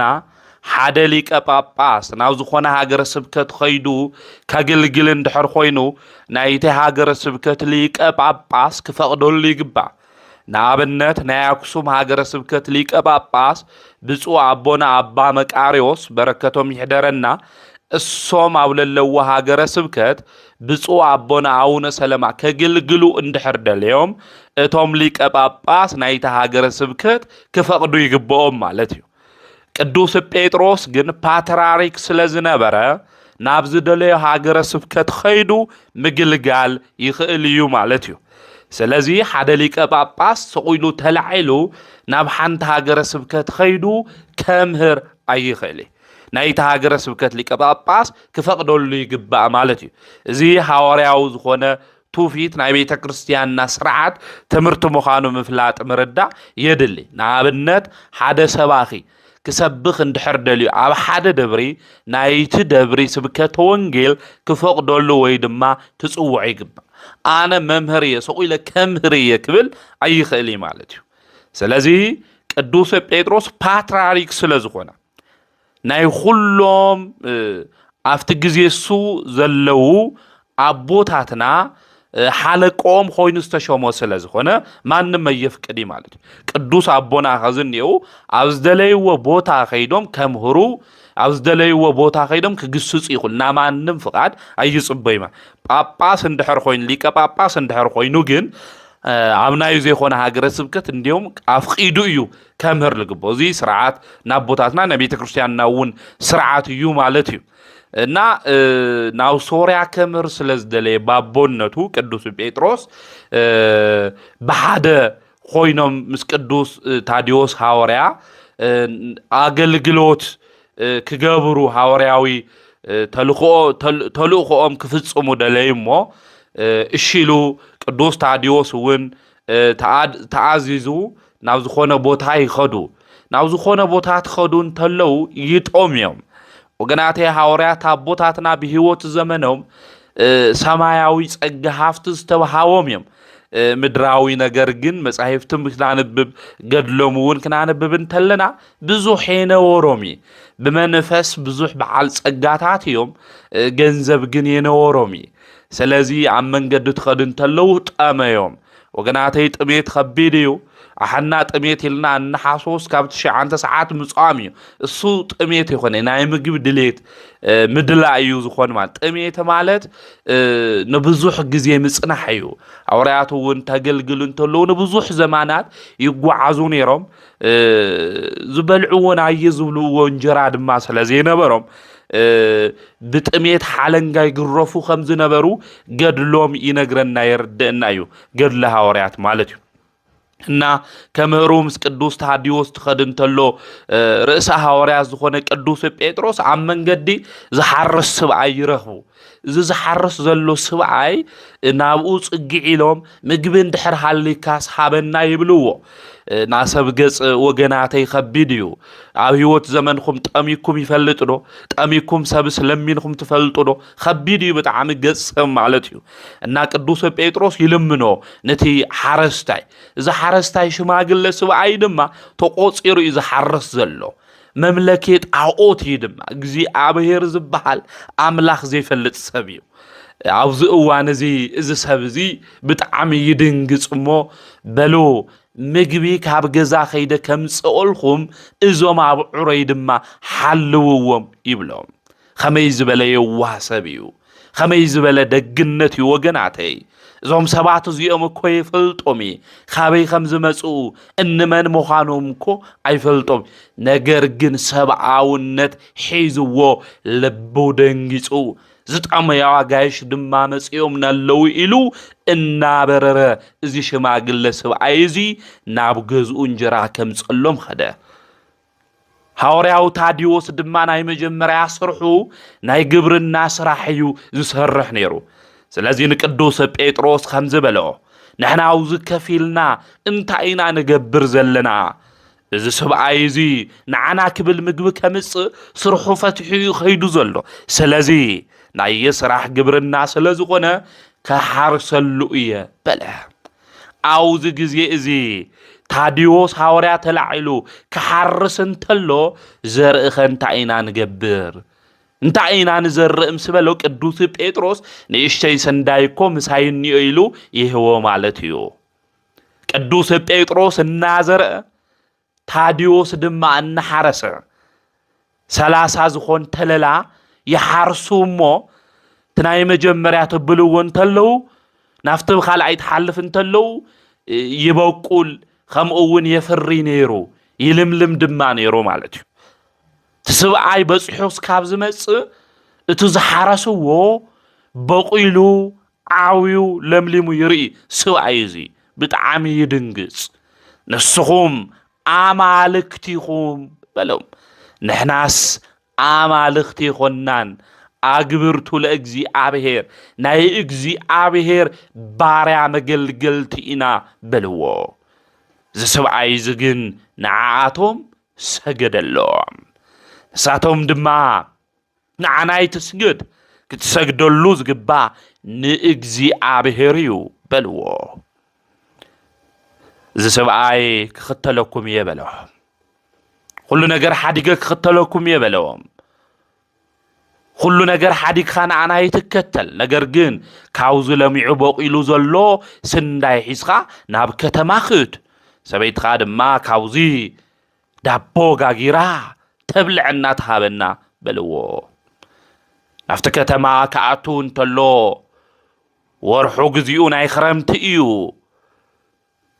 خمقون زتزرقو عزرقتي فرز هبلو غزي سلازي خونه كابي خامس كايو بلو زما ناي كريستوس تختلت زخونو حاوريات يوم خمز جيروم بحد معالت زريقوم عبقيلوم عفت زمن السوز نبرو مكوان انت تسبسبو زياتهم كون عيتنازراوي يسوس تختلت يوم بزوح تعمرات دما يقبرو يوم سلازين عب كتمانا نكيعاتو نقبروم بلو هذا حديهم تأكيبهم افتشنقوهم نقتلهم زبلو سبعة نيرم تقتلنا يوم عملاهم حيال سلازقنا كتنسوهم يو سلازي انتاي كنقبرني النابلو دحر بزوح مخري حدا مخر حزو زوم سبعة يوم نسوحان يوم باهتاويان يوم سلازي طرح زبانا زخونت سبيت مرحي سلازي خلو راك أزخون سبيتي نابزا كتمانا مقتوت بالرحانت سلازخونت أو أفتعف دقة كف نبلام مو نعان نكيريلهم كملسيهم بلو نفتع كتماك خدون تلو برحوق منفسك الدوس دماء قليس اللهم اتا سبيتي أفتي عف دقة عراقا خمزلا منفسك الدوسون قليس سلازردهم نابك زيابهير قدوس بيتروس علوت قبره نزا راح زبانا خوينا عرقانا خوينا زلا سبيتي نحنا مهير ناس كاوز نوصق قدوس ميكائيل لإخا ناب سماي نلعلك تديب قبرا بلو زياوير دما ملعخو لإخو زنقر زقبره نافتا كتماعاتيوم دما عمهورو زسامعوم دما سعانو ناقاننت منفس بالعليوم حديروهم تقالك زيابهير كسمعون بيبلو قدوس بيتروس تمهره قدوس تاديوس تمهره زي سمع سب أين برهن ناينا لبكو حد شاع خمز خوينو كويو الساعاتو بيت كريستيان نعونا يصدق سراح سرعة نبال انتلنا لبنا زدندنا كوبز حاتنا توم أفت زمن السوز نبرو سبات ون لبهم زدندنا سبات يوم نيرهم مالتي وناتك على እግዚአብሔር كسمعوا يخالي نا ቅዱስ ጴጥሮስ ጸሎት ገበረ ጎይታ ንምንታይ ሰብ ልቡ ደንዲኑ ኣብ ልዕሊኡ ድማ ርኩሳን መናፍስት በዚሕዎ እዩሞ ቅዱስ ሚካኤል ኢኻቶም መናፍስት ከባረሮም ግበር በለ መልአኩ ቅዱስ ሚካኤል እውን ተላኢኹ ኣብ ልዕልቶም ሰባት ሓዲሩ ዝነበረ መንፈስ ኣባረሮ ቃሎም ድማ ከምሁሩን ተለው ብዙሓት አሚኖም ተጠመቁ نبزوحات وين دياقونات قساوست ኤጲስቆጶሳት ገይሮም خمز شمو قد لها ورياتهم وين سنكسار ناي حمل خلته بصفحات ينقرنا يردئنا أيو مالك بصفحات ينقرنا يردئنا أيو إذا نقرزو تقابرون تلو دما سيطان صرحو خزون أيعرفهن انت سبيتي او عفدق بمقبار اقل قلوتهم كتعاناقفو دولينيرو نقر قنيخ علي إذا نقر زمس حالفو ودما نايتهم سبات لبا دندنا السوون بسألوتهم غيرهم اجزي عبهيرون سمعون ملعكو قدوس ميكائيل مسيون او لبهم حديرو زنبرا منفس تباريرو بزوحات عمنو سيطان خزيق أنا تايك قبرني اني لو مس حاسبة دما خالي فتنا دما عدالوه خالي فتنا كدالون تلو زغورون تاي بعل صقا زنبر حافتا مسب ابلعليو حاضر زروكوس منفس زي ابلعليو حاضرو ناب قدوس تاديوس دما مص نايزل عالم هيوت كورس انتاي كغبرني انبله عيت منزر عيت حشويلو توم عسرته ناي اوريت زلو تئزازات حقታት ድማ ነገሮ እዚኣቶምማ ፈጽመ ዮምየ ሰሪሕ ዮምየ ካውዝ ሕግዚ ኣይወፂ खाሊ እንታይ ክገብርኒ እንበሎ ዘለካ ሁሉ ሸይጥኻ ንድኻታት ሃብ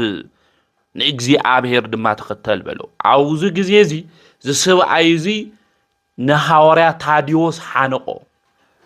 ሓኒቆ ድማ ዓይኑን ኣብ ምድሪ ክወድቕ እስካብ ዝብል ሓነኦ ነተንፈራፈረ ድማ ነበር ታዲዮስ ሐዋርያ ቅዱስ ጴጥሮስ ናገልግሎት ይኸይድን እዩ ተመሊሱ ናገልግሎት ክመጽእ እንተሎ ተሓኒቁ እናንተንፈርፈረ ነታዲዮስ ሐዋርያ ይርዮ ናይ ጎይታ ሐዋርያ አገልጋል ዝኾነ ክትሓንቕ ዝግበእካ ስኻ መኒኻ በሎ ቅዱስ ከምዚ ትብሎ እንተሎ ደንጊጹ ለቆቆ ቅዱስ ታዲዮስ كاولبو بخي حزنه بطعم دما بزوح نغرا وشتو تسمعو تسلاسل انتلو دما لكا غويتا هفتان بعل صقا منغست سمايات خاوزورس جمال بمرفي قدادا تتحلف يقلل يلو امهيرون يرئيو لكا عايز هفتام هفتنتو كوسد سلاليدلي استغبار زو فصيميلو بطعم يحزنمو يسلاسلمو مصحف لنگرو هفتام منگست سمايات كاولو ورس مرفي بمرفي قداد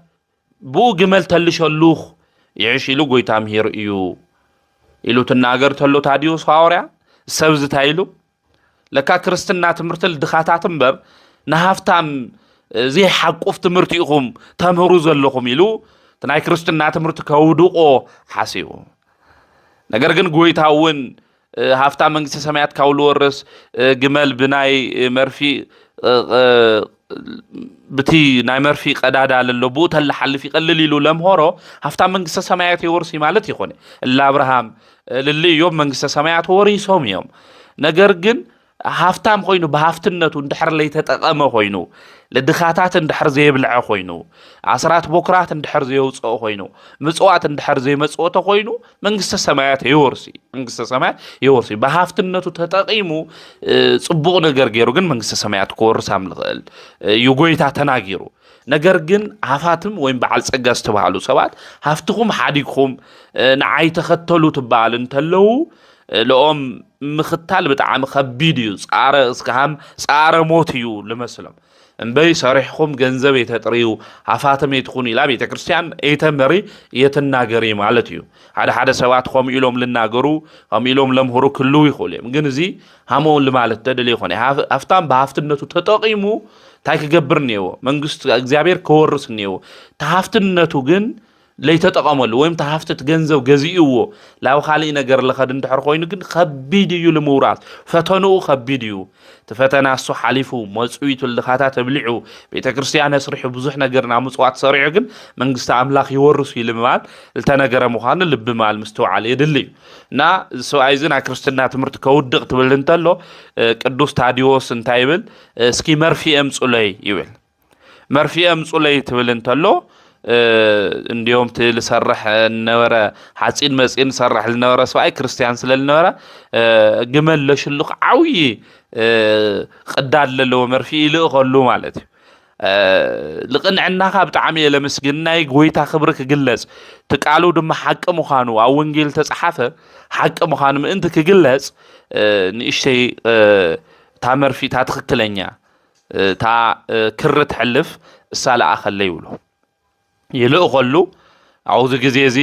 ግመል ሒዙ ልመጽእ ሰብኣይ ነይሩ ብጎይታ ብኢየሱስ ክርስቶስ ሽም ብዛ ናይ መርፊ ቅዳድ ለላ ሕለፍ ይብል بتأمر يحلف مالتي هذا الشع طرح يكوني 3 شع يحلف مالتي بوينو تجملون يكوني تناجمل بعلوانا ون بو بتاعنا مرفي قداد حليفه هذا سوات همز تنبل انتلنا زلك يكوني لولو سوات كلو يقول يوم هذا قدوس وانجيل تصحيفه يو خالي دما لእግዚአብሔር ዝሰአኖ ነገር የለ እንኳን هذا جمل يكوني بنا مرفي قدادا محلاف عالم بمول أون እግዚአብሔር بناي مرفي قداد محلاف زخل قويتايو كله ነገር አው ኢድዩ እግዚአብሔርና በእግዚአብሔር ዘአምን ሁሉ ነገር ዝሰአኑ እግዚአብሔር የለይሉ ዘአምን ሰብ ዝተአምር ዝተነገርተሎ ክደንቆ አይግባይ ግን ታዲዮስ ሐዋርያ ከምዝ ገይሩ ትበዓል ጸጋውን እንታይ ኮይኑ እዩ አሚኑ እዩ አሚኑ ተጠሚቁ እስካው ዝሞት ድማ አገልግሎት አገልግል እዩ ማለት ነው ናይ ጎይታ ክብርና ተናገረ አገልግሎት አገልግል እዩ ማለት ነው እና ዝታዲዮስ ሐዋርያ ነው ለአቦና ከምዚኦም ዝበሉ ዓበይተ ተአምራት ብናይ ጎይታ ሹምና ፈጸመ ንብዙሓት አህዛብ ድማ ናብ ቅድስና ዘምጸ ንብዙሓት ድውያን ውን ዝፈወሰ ንሕሙማን ውን ዘድሐነ ከምኡውን አጋንንት ዝሓደሮም ሰባት ካብ ልዕሊኦም አጋንንቲ ወጽዮም ከሆዱ ዝገበረ ሐዋርያ እዩ ብለማዓንቲ ዕለት ድማ ሓምለ ክልተ ዕረፍቱ እዩ ማለት እዩ ናይ ሐዋርያ ቅዱስ ታዲዮስ በረከቱ ረድኤቱ አማላድነቱ ምስ ኩልና ህዝበ ክርስቲያን ይኹን ንዘይሰምዑ እዝና ህይወት ቃል እዝን ክሰምዑ ሼር ግበሩሎም ዘምሃረና ዝገሰጸና ናይ አቦታትና አምላክ ቅዱስ እግዚአብሔር ስሙ ዝተኸበረን ዝተመስገነን ይኹን وسبحان لእግዚአብሔር ወወላዲቱ ድንግል ወለመስቀሉ ክቡር